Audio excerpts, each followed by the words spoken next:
The Trump administration is quickly losing legitimacy because of ICE, and there might not be a way out for them.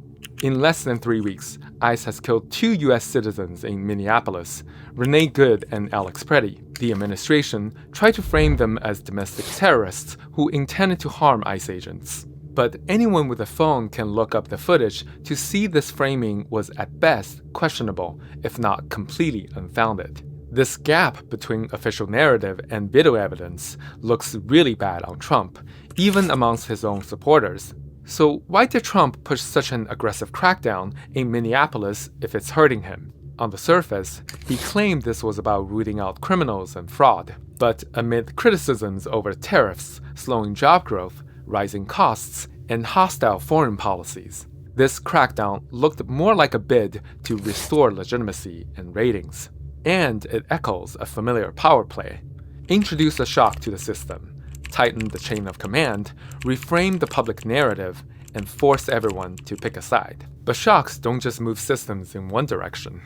They do 2 things at once. They can consolidate loyalists, and they can energize resistance. So it becomes a race to see which grows faster. So far, protests are getting larger.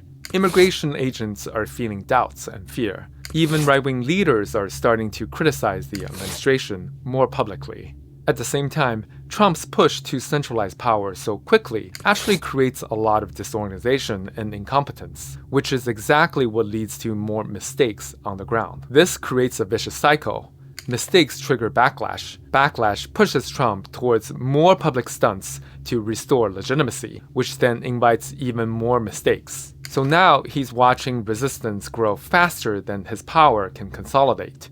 And the only way out is to back down. And that's exactly what's happening. But backing down doesn't solve his underlying problem. He will try to find other ways to restore legitimacy, while being trapped between a hardcore base that wants escalation and a broader public that wants de-escalation. This is a fast-moving situation. My analysis is based on what we know so far, so things could change. But what doesn't change is this. The US is a huge country with many centers of power.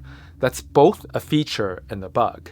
An aggressive bid to consolidate authority when states, cities, media, and community organizations can push back independently is often ineffective. And with the prevalence of social media, there's even more narrative power wielded by millions of independent voices. However, this also makes resistance harder to unify. Still, I have hope. Because history shows that when people commit to building grassroots movements, they eventually prevail, no matter who is in charge.